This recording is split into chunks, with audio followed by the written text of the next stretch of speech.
Assalamualaikum. Selamat petang Datuk Sri Rozita Ramalan. Waalaikumsalam warahmatullahi wabarakatuh. Ya Allah, terima kasih sangat-sangat sebab sudi bawa Nona ke office yang mewah saya rasa ni. Berlatar belakangkan yacht. Azimut Yacht. Tak adalah, biasa-biasa je. Dan sudi luangkan masa dengan Nona untuk Thank you podcast for having kita. me. Borak CEO. Borak CEO ni nak bercerita sikit lah. Datuk Sri Rozita adalah CEO Rasa Rose.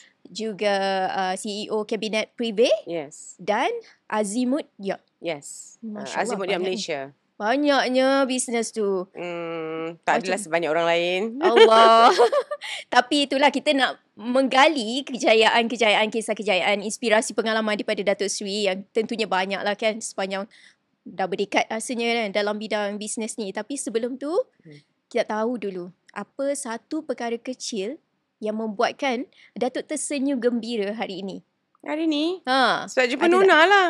Allah. Besar hati kita. Tak adalah Ada juga. tak? Saya rasa Ada setiap close hari deal ke hari ni?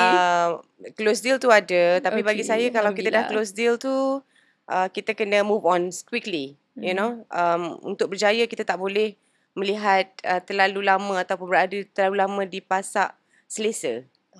Jadinya close deal hari ni, move on lah. What is the next pipeline? So macam tu lah. Tapi hari ni saya happy je sebab biasanya kalau saya dah masuk office, kalau dah bayar gaji pekerja, dah selesaikan hutang-hutang, saya bahagia je lah. Okay, kalau beri skala 1 hingga 10 lah. Berapa mood Datuk Sri untuk hari ni? Saya dah mengamuk tadi pagi dengan staff. Jadinya Allah. sekarang ni saya tak mengamuk dah. Skala tu kalau 10 tu bahagia Bahagia. 10 bahagia lah tu. Masya Allah, tu paling bahagia. Alhamdulillah. Tenang-tenang aja. Okay, Datuk Sri Rozita, mungkin kita nak tahu jugalah. Ada yang tak tahu lagi tentang mengenai Datuk Rozita, usahawan berjaya Malaysia, wanita berjaya, tokoh usahawan semua. Bagaimana Datuk boleh menceburi bidang ni kan? Kita nak tahu semua lebih lanjut. Jadi, sebelum ni, yang saya tahu Datuk Sri Rozita terlibat dengan bidang perundi kewangan dan juga pelaburan sebelum menjadi usahawan. Mungkin boleh kongsikan. Okay, I started my career bekerja. Mungkin kerana pengalaman untuk berniaga tak ada, modal pun tak ada. Jadinya the only thing that we have to do is kerja lah kan. So kerja ni sebab bila kita bekerja, orang yang akan, company yang akan fund kita punya training, expertise, kita punya network. So keluar daripada universiti satu manusia pun saya tahu, tak kenal, di Kuala Lumpur ni. Jadinya impossible kalau you nak berniaga tanpa ada rangkaian ataupun tanpa ada modal. So saya bekerja di bank, dan selepas tu baru saya berhenti di bank dan memulakan kerjaya saya sebagai usahawan.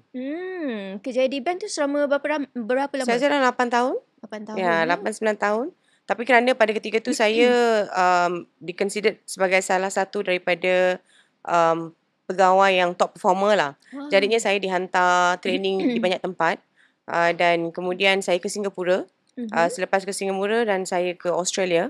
Dan dari situ saya banyak berjinak-jinak dengan melabur ataupun berjinak-jinak dengan pelabur di luar negara.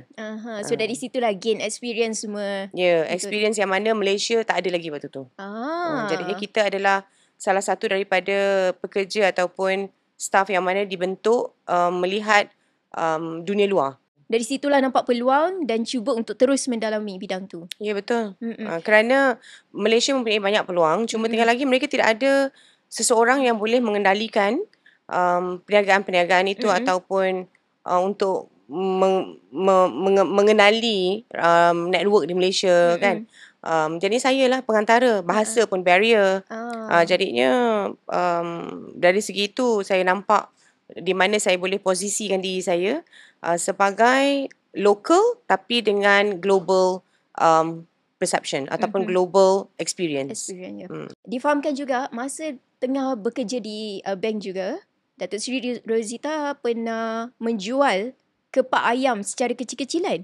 Yang itu sebab tak cukup duit lah. Waktu tu saya baru fresh graduate. Okay, sekarang ni kan di dalam kita punya kerajaan pada ketika ni ataupun dalam panduan sekarang, kita banyak sentiasa ada isu di mana fresh graduate atau fresh apa orang kata graduan apa panggil fresh graduan lah kan, tidak mempunyai gaji yang setimpal. Akan tetapi pada ketika tu MNC ataupun company atau syarikat besar-besar ni memang akan bayar you kecil sebab dia kena train you. Jadinya dia punya duit tu banyak kepada melatih kita untuk macam shape us, you know. We are like a rough diamond tau. Dia nak jadikan you berkilat tu kan kena ada capital. Jadinya benda tu dia banyak labur situ. Gaji tak pakai sangat. Jadi gaji saya RM900 je pada ketika tu. RM900 duduk di KL. Dengan ada adik-adik yang nak sekolah lagi. Macam mana you nak menampung? So saya tanya dengan bos saya, boleh tak saya minta izin lepas kerja. Saya nak set up stall. So saya set up stall lah buat kepak ayam barbecue. Dekat Manjalara ada, SS50 ada. So saya buka beberapa cawangan selepas tu. Dan Ceras ada 3 cawangan. Tapi memang tidur satu hari dalam 1 jam 2 jam je lah. Dan but dia dapat menampung. Adik-adik dapat pergi universiti. Mak ayah dapat duit hujung bulan kan, tak ada masalah. Saya pun tak perlu nak menyewa bilik, saya sewa rumah. Dan dari situlah saya dikenali sebagai Rosita Kepak Ayam. Kawan-kawan lah. Tahulah kawan-kawan kan. Dia bagi pula dia bagi gelaran kan. Tapi dia support. So dia datang. So mana-mana yang daripada zaman-zaman tu memang kenal lah. Saya memang orang kata Rosita Kepak Ayam. Okay. Orang tengok yang manis lah kan. Orang suka tengok benda yang kejayaan, kisah-kisah kejayaan. Tapi Datuk Seri Rosita sendiri yang saya tahu dia berasal daripada Johor Bahru. Anak kepada seorang bekas guru. Dan ibu pula ada masalah, berjuang dengan masalah kesihatan jantung. Betul? Bagaimana kehidupan dulu tu macam mungkin mendidik Datuk Seri sendirilah nak menjadi wanita yang kuat lagi kat ibu kota dengan tak ada siapa-siapa kan. Sebab tu membuatkan Datuk Seri sanggup buat apa saja. Tidur tak cukup tak apa, janji ibu bapa, adik-adik yang kat kampung tu cukup makan, cukup pakai dan pendidikan yang sempurna kan. Betul. Sebab mak saya dah cakap dengan saya satu je. Dia kata, Alung, mak tak ada apa-apa harta kecuali pendidikan untuk diberi kepada kau dengan adik-adik. Itu satu. Yang kedua, saya dah di-shape daripada kecil. Memang anak sulung tanggungjawab besar. Yang ketiga, saya dah didik daripada kecil. Wanita boleh mencapai apa je. You can have everything you want. Maybe not at the same time. Tapi you can have everything you want. Yang keempat, saya juga dididik sebagai seorang wanita yang positif. Dan jangan mengaku kalah. Kena kekuat. So jadinya paling last sekali berdikari lah. Jangan sentiasa minta tolong dengan orang. Kita ada kudrat sendiri, kita wajib berusaha. So mak dan ayah memang macam tu perangai dia. Dan mereka juga mempunyai disiplin yang sangat tinggi.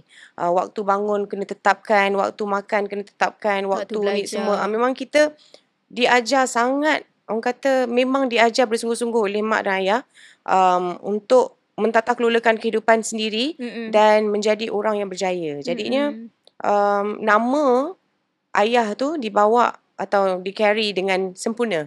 Sebab ayah saya cikgu. Makanya anak cikgu ni dia ada pressure dia tersendiri. Dan kemudian ayah saya juga popular waktu ketika tu. Tapi dalam pada masa yang sama kita hidup seadanya. Rumah tak pernah ada kereta. Sampailah saya dah habis ke universiti, dah keluar, dah kerja. Saya yang mempunyai kereta. Di antara salah satunya anak yang mempunyai kereta. Ayah saya tak pernah ada kereta. Dia naik motor je. Kerana tak mampu dan dia hidup seadanya. Jadinya saya melihat disiplin yang begitu. Tak pernah punting kerja. Tak pernah. Dia bagi dia kerja tu amanah. Dan saya praktiskan macam tu je lah. Sampai sekarang kan dia embedded into our DNA. In fact, not just me. My sisters pun sama juga. Dan kita pun bekerja dengan orang, kita anggap company tu macam company kita sendiri. Jadinya oleh kerana itu saya ni diberi mandat ataupun kepercayaan yang luar biasa daripada bos dan menjadi sahabat, menjadi kawan. Lepas sekarang pun, sampai sekarang pun. Sampai suami saya pun dikenalkan oleh ex-boss atau ex-client kan. Macam itulah. Jadi sebab saya memang mengambil berat tentang company atau syarikat tu walaupun bukan saya punya. Kerana ayah saya begitu. Dia government servant tapi dia sangat amanah. Macam itulah. InsyaAllah. Daripada perkongsian, percakapan Datuk Seri tu nampak cekalnya wanita ini menghadapi cabaran hidup. Tak ada choice. Tak ada choice. Sebab kita tak ada cushion. Kita tak ada, kalau saya jatuh mati orang pun tak peduli. So you nak jatuh mati tak peduli ataupun saya nak dikenali. So kena pilih dua je lah. So there's no in between. You see, dan saya pula tak diajar dengan teliti, oh saya ni victim, kita tak cukup duit, kita tak ini ni, kita Berserah. tak Dah nasib macam ni, nak buat macam mana, terima je lah. saya tak tahu. Tak tahu belajar. Tak- Kan? Banyak benda yang saya tak tahu. Cakap English pun masa mula-mula tak comfortable. Belajar. So mak saya kata, you are very good. English dapat A1 in SPM. Tapi you are not comfortable in speaking. Because kita tak kat rumah cakap kampung, tak cakap Melayu kan. On paper, ya, Yang memang. paper ya. Jadinya mak kata, okay, carilah company di mana tak ada Melayu. You are forced to speak English. That's what I've done. So Betul. jadinya, you kena, bila you diletakkan di tempat yang mana you tak ada pilihan, You have to. you have to do it. Macam tu lah. Jadi, bagaimana Datuk Sri Rozita kan, daripada bidang perbankan, perundingan kewangan, pelaburan, tiba-tiba jadi usahawan berjaya sekarang ni. Macam mana fasa tu boleh beralih saya harap boleh tutup tiba-tiba kan. Yang saya faham 2012 Kabinet Privé. Sebelum tu lagi saya dah ada perniagaan sendiri. Okay. Yang Cabinet Privé ni sebenarnya saya buat bila saya bersara dari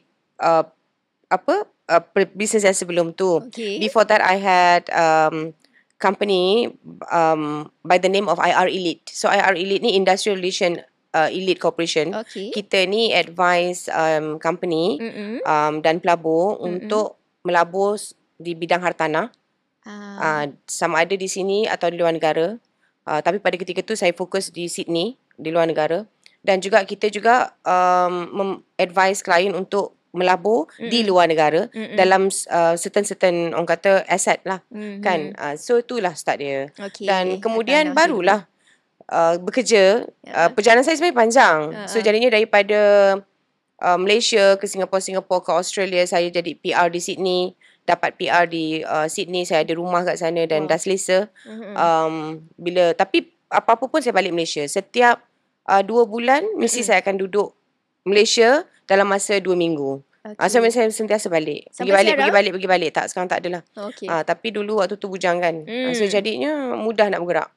Selais pinggang tapi bawa je lah barang-barang sendiri. Bukannya ada anak, ada suami. Kan kita jaga diri sendiri, mudah nak kerja. Betul. Jadinya saya fokus kerja sahaja. Tak ada main-main. Memang kerja.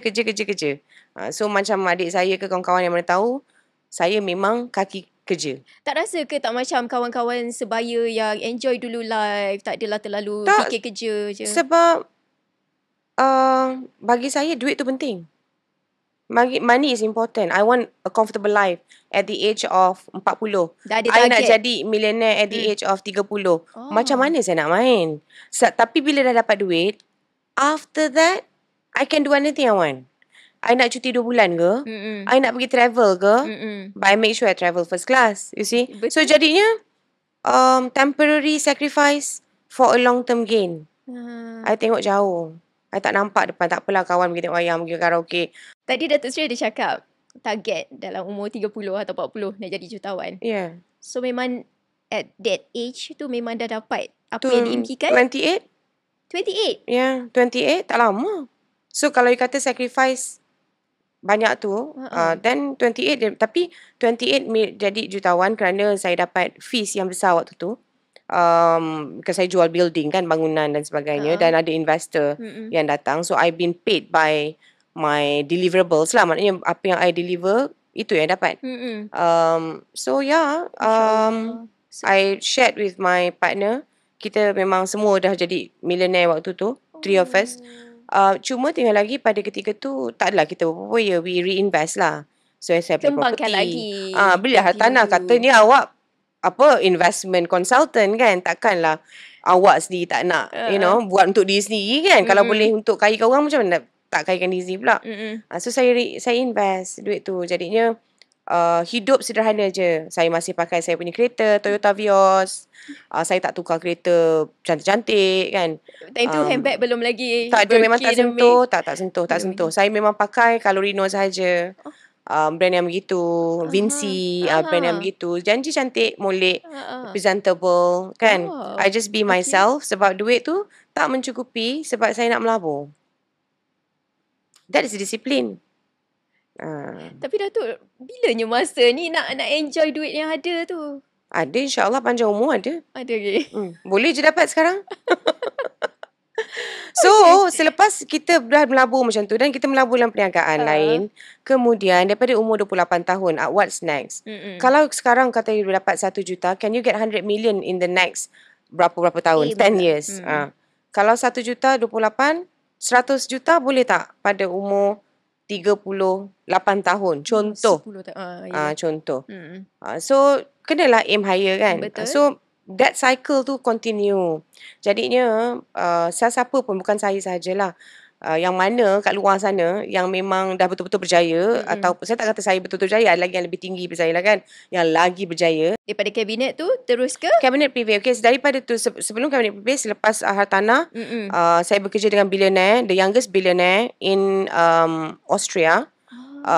Dia 2 tahun muda daripada saya, dan kita mengendalikan hal hartanah, yang mana kita beli shopping mall, financial building dipanggil apa tu, German speaking Europe. Jadinya kawasan Eropah tapi yang German speaking. So we invested, dan juga dia sebenarnya what we call it a private equity property. Daripada situ saya bila dah kahwin, saya tak boleh lagi nak travel macam gila. So anak, masa tu saya ingat lagi saya mengandung pun dah macam orang gila, dah pergi mana-mana sebab dah biasa kan living in a suitcase orang kata, or living on a jet plane. So tak pergi, tak turun, tak nampak matahari, pergi masuk meeting board, lepas tu habis balik, lepas tu macam tu lah hidupan kan. So bila kita dah jadi isteri, dia jadi lain ya. Dan saya dah anak masa tu baru lahir, dan kemudian saya ingat lagi waktu tu last saya punya deal was in Oman. Dan saya cakap dengan suami saya, masa tu saya kata saya tak boleh nak pergi seorang, saya nak berteman. Sebab waktu tu adik saya yang bungsu, anak saudara saya meninggal dunia, umur sebaya dengan anak saya yang baru lahir. Jadinya saya rasa sangat macam orang kata disentap macam tu kan. And fikir apa lagi yang kita nak, duit ada, Alhamdulillah. Saya rasa saya kena tahu di mana kedudukan saya berada sebagai ibu. So dan therefore saya cakap dengan dengan Rene, saya kata I want to retire, dan saya nak buat apa yang saya nak buat. So I had to let go lah, portfolio tu semua saya kena bagi balik dekat dia, dan saya nak retire lah. Sebelum tu saya jadi ketua, chief representative of Southeast Asia for the company. So memang sibuk lah, dan this kind of work I cannot bawa anak-anak. Saya tak boleh bawa budak. Memang not welcome because it's a corporate world. So then after that, tapi bila saya dah retire 3 bulan, saya jadi macam gila.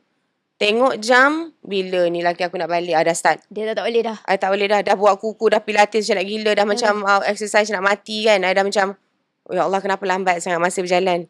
Jadinya I pun start buat research, what kind of investment that I can do, or something that I can do that boleh berkembang dengan cepat. Dan cabinet privé came about lah. Jiwa tu meronta-ronta masa apa tu lah. Nak buat ni? Dia macam, tak adalah sebenarnya I nak buat benda yang senang-senang aja. Sebenarnya my intention, to be honest, cabinet privé tu I wanted to do from home je. Okay, lepas tu But bila I dah pegang, sebab dah biasa buat benda besar, so dia macam terlajak. Macam tu lah. Dia macam, yelah dah biasa buat benda besar. I tak erti buat benda kecil. So jadinya kita dah ditrain untuk melihat benda yang besar. Bila I letak je dia kat situ, dia terlajak. Dia terlajak. Macam tu lah. Semua bisnes yang pegang macam tu. So dia terlajak lah ke Azimut. Dia lepas dia terlajak kat cabinet privé, and then we are known in the world to be one of the company yang ada, or yang cater for orang kata high net worth individual, HNWI lah, ataupun kita orang kaya lah. Dan kita dah dikenali dalam dunia lah basically. 35 negara we supply the bag, ataupun jewellery or high end jewellery, ataupun jam, whatever that the client wants, macam private concierge. That service kita rendered to them. Tapi selepas itu bila Azimut datang, so Azimut is saying that they are looking for a exclusive dealer. Saya pula memang suka boat. Saya memang gila laut. So sama ada saya punya waktu untuk berjalan-jalan bukan di shopping mall. Saya akan pergi diving, dan saya akan live on board. Saya akan duduk atas boat. Yes, memang ada lesen, dan memang saya dikenali dengan dunia diver tu. That is one of my world. Jadinya Bila saya stress, laut. Stress, diving. Stress, travelling, diving. Dan duduk atas yacht. Saya memang gila. Jadinya minat begitu, azimut pun tanya. So suami saya kata, why not we do it? Sebab you suka. I cakap okay lah, tapi nak buat secara suka-suka je, tak nak buat lah serius sangat kan. I just want to do like for fun, you know. So then we strike a deal lah. So we become the exclusive dealer for Azimut Yacht sampai sekarang. Okay, masa yang memula tu, kapal layar berapa nilai yang Datuk Seri beli? Ingat lagi tak? Yang mana? Kita Yang semula. That one was about, I think, kalau tak silap saya lah. Kejap dalam 3 million euro. 3 million euro kalau kita convert kepada Malaysia dalam kali lah dengan 6. Kali dengan 6 dalam 20 juta lah kot. Masya Allah. Besar tu. Boleh lah, taklah sebesar orang lain. Selesa. So itu yang pertama sehingga sekarang? Tak, yang tu saya dah jual. Okay. Yang tu saya dah jual. So jadinya yang tu the Indonesian clients bought it. Kemudian kita ada a few boat lah yang saya dah jual juga. Jadinya there are series of boat yang I dah jual. And kerja dia gitulah. You beli and then you introduce ataupun you beli as a stock boat. Ataupun you pakai dan kemudian jual. And then you upgrade ataupun you... So sebenarnya I'm waiting for a bigger boat to come insyaAllah bulan tahun ni lah kot. Tahun ni? Dapat dah. So berapa banyak dah jual tu Datuk Seri? I think dalam 4 setahun macam tu. 4 yacht a year. 4-5 yacht a year macam tu lah. Wow. Taklah banyak. Tak besar, tak banyak tapi kita macam. Tak banyak. I rasa tu as compared to Japan, kita punya Japan ni Hong Kong, Indonesia, I think tak banyak. Itu I memang buat suka-suka. Okay, untuk orang yang tak tahu sangat kan industri ni lah, bidang Boating industry? Boating industry lah. Boating industry ni kita tak tahu sangat. Sebenarnya untuk, adakah sekadar membeli atau dalam tu ada something yang disediakan juga? Oh, okay. Captain ke, ada orang yang akan tolong pekerja? Memang kena ada. So jadinya boat ni, dia cerita kalau you kaya. Ni cerita orang kaya-kaya Dia ada boat. Ini bukan kaya tahap biasa lah. Dia kaya tahap luar biasa. Okay. So sebab bila you kerja boat ni dia lagi tinggi dia punya maintenance dia daripada having a private jet. Sebab boat ni bila you kaya, you tak ada banyak masa. Sebab you banyak bekerja. So jadinya boat tu kadang-kadang terlantar di situ sahaja, but you still have to pay for the parking. Kan berthing they call it. So berthing tu pula bergantung kepada betapa besarnya size boat you. So kalau katakan boat you size besar, berthing dia mahal lah tiap bulan kan. Expensive yacht, you must have a captain kan. Okay. So what I do is that kita memang train the yacht with the captain and the crew. Dan kita akan jual the yacht with the crew. So bukanlah kita jual labor tu, taklah. Maknanya the new owner will take over supaya the crew tu tahu boat tu macam mana perangai dia, manja dia macam mana, ada rosak dia macam mana, sensitivity dia macam mana. Sebab setiap boat lain-lain dia punya perangai kan. Yelah macam kita jugalah lebih kurang. Ya macam kita juga, tapi yang ini you tambahkan lagi dengan 200 kali ganda. So setiap ada je lah benda yang tak kena. Sebab dia banyak electrical and you have to do a lot of engineering punya problems dalam tu engine kan. Sebab dia engine dan atas air masin. So setiap kali dia gerak kena basuh. You tak boleh macam kereta, minggu depan lah air basuh. Tak boleh. And then every once a year you kena naikkan dia. Bersihkan krill kat bawah tu. So benda tu macam tu kena manja. Jadinya boat ni is something that memang permainan yang mahal untuk orang yang tahu macam mana nak hidup dengan lifestyle. Yang suka laut, yang suka ni kan, family oriented. Boat tu is like that. So macam tu lah cerita dia. Kebiasaannya berapa ramai kru dalam tu? It depends on the size of the boat. The smallest will be macam, kita kata kalau kita cerita pasal kereta macam Porsche lah. Kan smallest ada 2 bilik, you know. Yang itu Atlantis range dipanggil. Yang itu kurang-kurangnya you kena ada 2 manusia. Boat lah 2 kru. Satu captain dan satu lagi kru yang membantu apa semua. Tapi kadang-kadang kalau macam dekat US, dia orang akan bawa sendiri. The owner tu ada license. Sebab laut diorang tu macam di antara satu kawasan ataupun dia ada lake. So dia bawa dia besar. So just nice lah. Dekat Italy pun tak ada lifestyle. Dia sendiri ada lesen untuk bawa boat tu sendiri. Tapi kalau macam kat Malaysia ni jarang-jarang ada. Betul. So biasanya orang akan ambil luxury boat lah. Tapi dekat Malaysia bagaimana pula sambutan dia Datuk Seri? Okay, kita ada Okay. klien yang macam membeli daripada kita, ada. So far ada, tapi I banyak juga jual pada orang luar negara. Daripada Indonesia, daripada Thailand, Taiwan, Singapore. So, kat situ lah. Banyak. Malaysia, dia biasanya nak yang murmur, you know. Dia ada dia tak perception faham. sendiri. Dia ada perception sendiri. Dia macam sendiri-sendiri nak buat sendiri-sendiri lah. So, Yang bukan dibolehkan. betul-betul sebab ini macam rumah. Contohnya kalau you ada duit, you nak rumah yang kawasan mana? Kan, you nak fabric yang macam mana? So, you pilih lah fabric nak colour apa, langsir colour apa. Kan, you choose. It's like your house. Sofa you nak macam mana rupa dia. Betul. So, that is the thing. ID dalam tu. So, it is a home. So, untuk orang yang betul-betul faham boating, dia akan treat tu macam rumah. Daripada barangan-barangan mewah, lepas tu kapal layar mewah, tiba-tiba boleh masuk bidang perniagaan makanan. Mess punya market. Rasa Rose. Ada restoran, ada pace sendiri. Kenapa memilih untuk mess punya pasaran ni? Okay, one thing about Rasa Rose ni, kalau kita nak buat mass, you perlukan capital, modal. Kenapa saya buat tu sebab mungkin satu dah ada modal, yang kedua, back to basic. So, dalam niaga, bagi saya lah, yang mana yang saya ni diajar, you kena ada 2 level sahaja kalau you nak survive in this business world. Level pertama, level yang paling tinggi, meaning premium. Level kedua, level mass.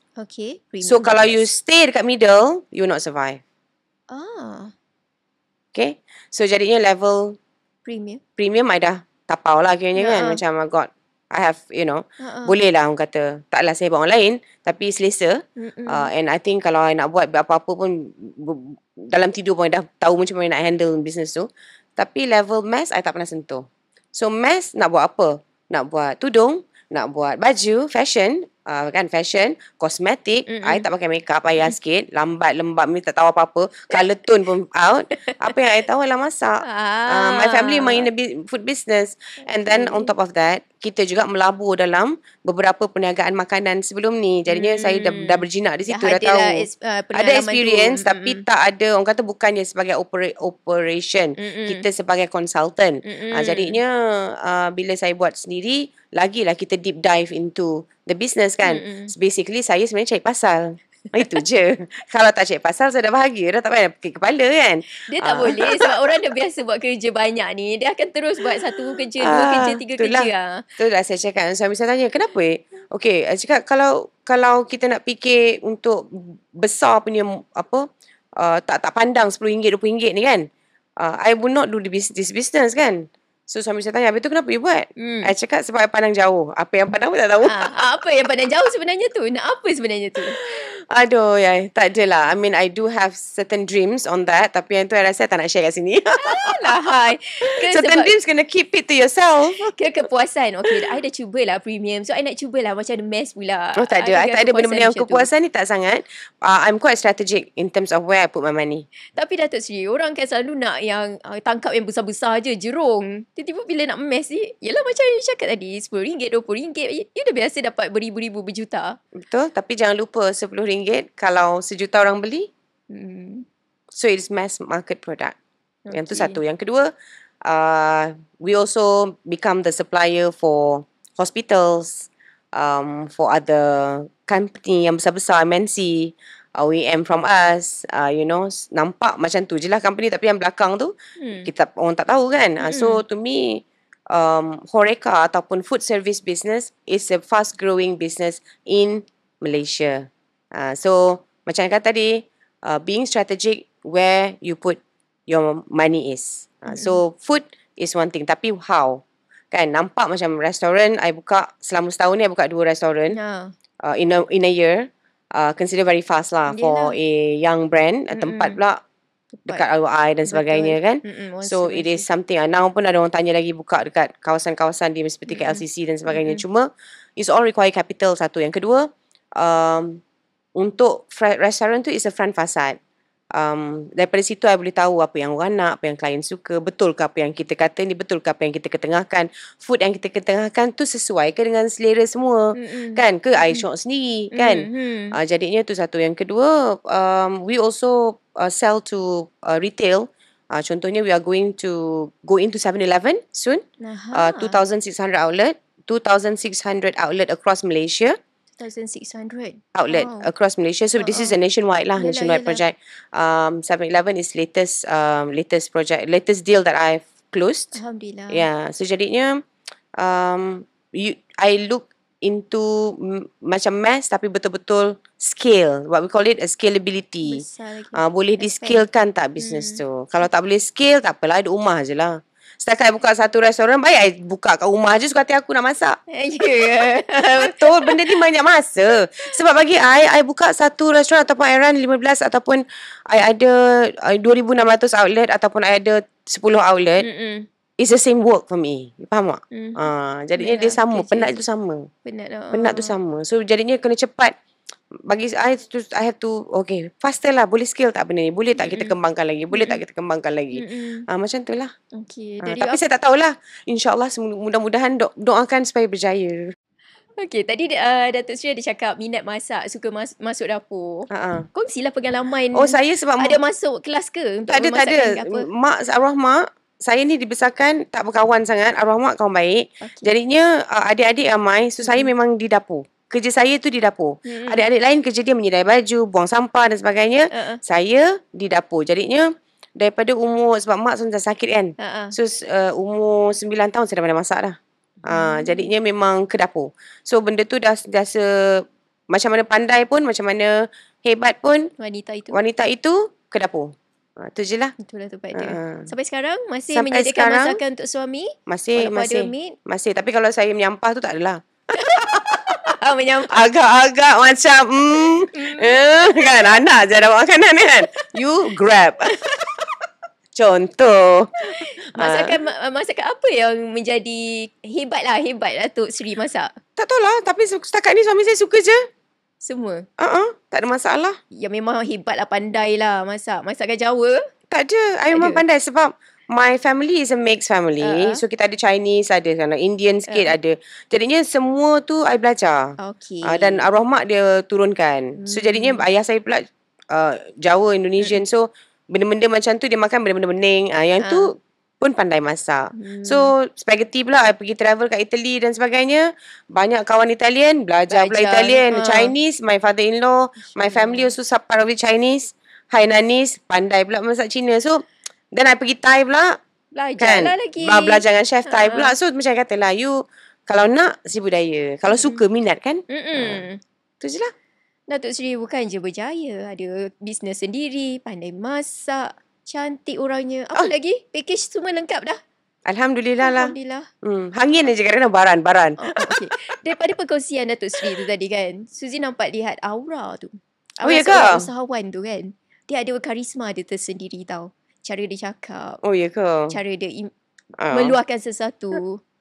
Peribadi Datuk Sri ni sebenarnya macam mana? Seorang yang tegas ke atau you sebenarnya okey je? Tapi saya sebenarnya santai-santai. Seorang yang tegas ke bagaimana? Good question also saya rasa saya adalah manusia yang senang dibuat kawan. Okay. Senang mempercayai orang. Saya senang percaya orang. Saya senang membuka pintu kepada orang. Senang membantu orang. Tapi saya senang bersendirian. Jadinya saya suka sorang-sorang. Sebab masa saya tak banyak. Waktu sorang-sorang tu lah saya nak buat facial lah. Saya nak jaga diri lah. Saya nak exercise lah.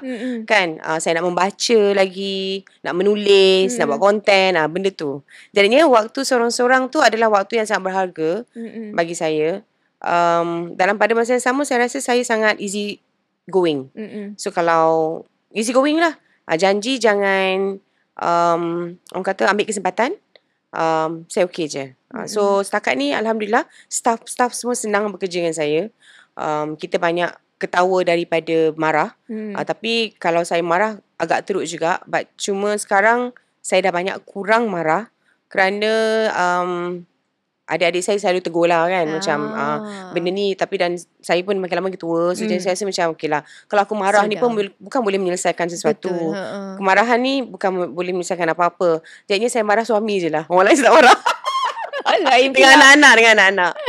Tak adalah. Macam tu lah maksudnya kan. Orang yang rapat dengan kita. So yang lain tu saya cuba macam biasa je lah. Kalau kita boleh selesaikan, kita selesaikan. Okey lah, sebelum kita mengakhiri podcast kita, tapi saya nak tanyalah juga kan. Bila kali terakhir Datuk Seri menangis? Bila ya? Kejap. Saya pun tak ingat. Nak menangis tak sempat, Dik. Okey, tapi saya sebenarnya selalu menangis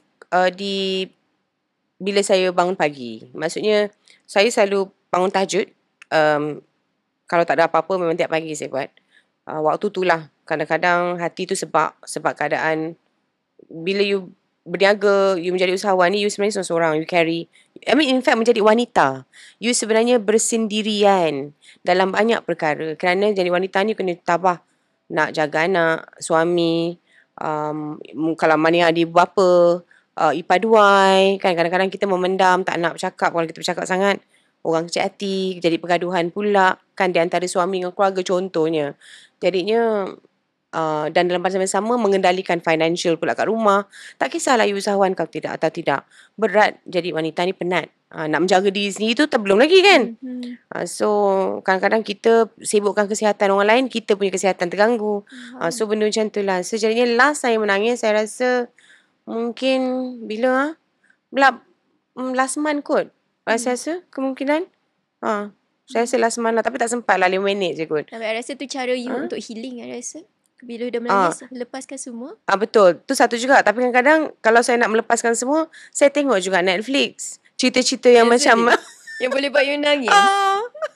Okay, lain orang lain cara. Lain orang lain cara je. So depend kan. Sebab memang tak ada masa nak menangis kat luar. Dan sebagai perempuan, kita pun kena tahan emosi kita. Kalau tak, orang tak nak bekerja dengan kita. Dia panggil ada satu macam perempuan kena tahu macam mana nak negotiate dengan cara yang betul. So saya ni adalah, saya rasa saya master of negotiator. I can negotiate many things to get into many doors, open doors kan. Tapi kalau saya buat style dia panggil Soviet style, which is you nangis, dan susah lah. Orang takkan deal dengan you. So dia punya term kat situ kalau dalam negotiation punya ni kan. So saya tahan benda tu. Dia tahan lah. Kental ni.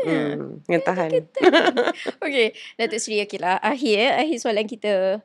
Mungkin boleh bagikan kata-kata nasihat, kata-kata semangat untuk wanita yang nak masuk bidang bisnes tapi masih takut, masih tak berani lagi. Okay, nasihat saya satu je. Kalau kita tak cuba, kita tak tahu. Dalam hidup ni kita kena mengambil risiko, yang pertama. Yang kedua, kita kena juga ada tongkat kita sendiri. So nak membina tongkat sendiri tu, bergantung tongkat tu besar mana you nak. Ada orang bina bridge, ada orang bina tongkat. So jadinya perempuan kena berdikari walaupun suami kaya. Kerana kita tak tahu apa yang terjadi pada masa depan. Kan? Suami tiba hilang kerja, sakit ke apa, ke meninggal dunia secara mengejut. You tak tahu. Jadinya you ditinggalkan terkapai-kapai begitu. So kalau nak berniaga, start small. Orang berfikir terlalu besar. Macam, I want to. Nak jangan sangat benda yang besar. Tak. Start kecil dulu. Start from home. Buat daripada rumah. Modal kecil. Tenaga pun tak banyak kan. You cuba. And then you see whether you like it or not. Daripada situ you boleh berkembang. Kalau you start big, you probably tak suka benda tu. And then you dah invest banyak kan. Betul. Tak guna juga. Baik. Baik, terima kasih Datuk Terima kasih. Seri Rosita Ramadan atas Nice to see you. perkongsian.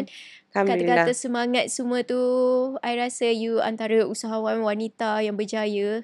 You punya kejayaan tu I rasa sangat berada betul lah, premium tu.